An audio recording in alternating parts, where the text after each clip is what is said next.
com'è nata la tua passione per la pallavolo? È nata perché ho due sorelle, una più grande e una mia gemella, che avevano iniziato a giocare quando erano piccole e quindi io andavo sempre a vedere le loro partite e avevo fatto qualche allenamento di mini volley, poca roba perché altrimenti poi rompevo la protesi e poi andando a vederlo continuamente mi sono innamorata di questo sport. Poi è arrivato quel giorno, quel bruttissimo giorno, però poi tu comunque si sei rialzata e sei andata avanti. Come hai fatto a superare questo ostacolo? Beh, diciamo che ero molto piccola perché avevo 5 anni, ho avuto questo incidente in cui ho messo la mano in un macchinario agricolo e io ho ricordi ben distinti di quel giorno, ma diciamo che sono molto superati, la vivo molto tranquillamente e ogni volta che ne devo parlare ne parlo molto serenamente. Da subito i miei genitori hanno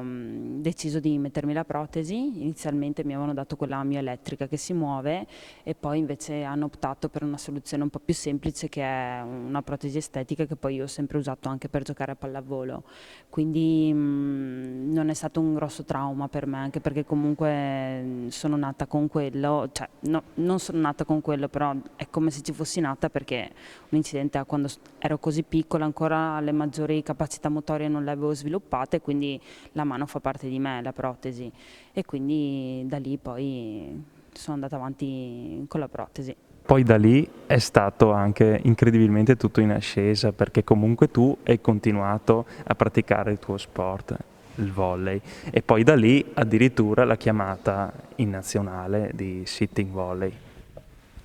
Sì, devo dire che il mio è stato un percorso anche abbastanza sereno, nel senso che ho iniziato a giocare e da lì sono andata avanti a giocare da quando avevo 12 anni fino ai 22 nelle giovanili. Poi ho fatto uno stop di un anno e ho continuato comunque a giocare poi nell'amatoriale della pallavolo standing. E da lì poi è nata la passione per l'allenamento, cioè per essere allenatore e durante una partita amatoriale in cui ero allenatore una persona mi ha chiamato perché ha visto che avevo la protesi, mi ha chiesto se volevo partecipare a questo progetto di sitting, ho detto vabbè, vediamo che è sta roba. Non sono mai molto convinta all'inizio di queste esperienze e quindi da lì ho provato. Non ero molto entusiasta all'inizio perché giocare a pallavolo saltando, facendo le rincorse, attaccando è molto diverso che giocare a seduti a terra. Però sono andata avanti perché la causa era buona, era giusta, era giusto portare avanti anche uno sport paralimpico nella provincia e poi a luglio del 2017 è arrivata la chiamata in nazionale, quindi è stato proprio un percorso che io ho iniziato così per caso e invece dopo alla fine mi ritrovo qua e quindi niente di più bello devo dire. La maglia della nazionale è la maglia che ogni giocatore di uno sport sogna, quindi io non mi sarei mai aspettata di vestirla né tantomeno nei panni di una giocatrice paralimpica. E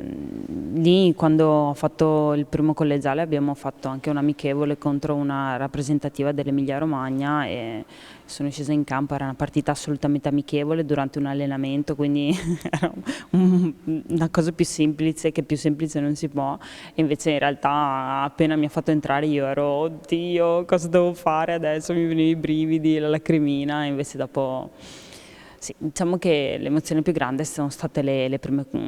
competizioni internazionali, quindi l'Europeo nel 2017, poi il Mondiale nel 2018 e via così, insomma. Obiettivi per il 2020-2021?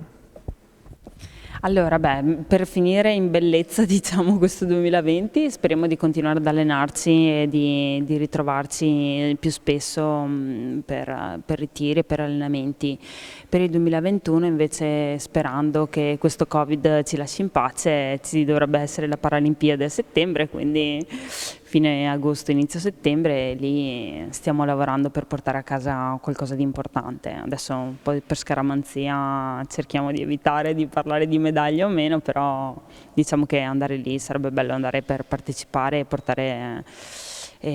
a casa un bel risultato, non semplicemente per dire sì, ho fatto una Paralimpiade, quindi stiamo lavorando sodo e speriamo di arrivare a casa con il collo che pesa, diciamo così.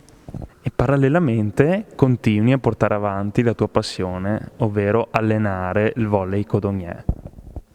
Sì, sto allenando addirittura 3 squadre questa stagione che sono un under 13 di pallavolo normale e il mini volley, che sono le età che mi appassionano di più, e dopo sono molto orgogliosa della squadra che siamo riusciti a creare qui a Codognè, in cui questi ragazzi si sono comunque presi l'impegno di portare avanti questa disciplina che non è proprio per tutti, e quindi ci si diverte in palestra, è anche bello coltivare nuovi talenti in questo senso, anche se sono un po' anzianotti, diciamo.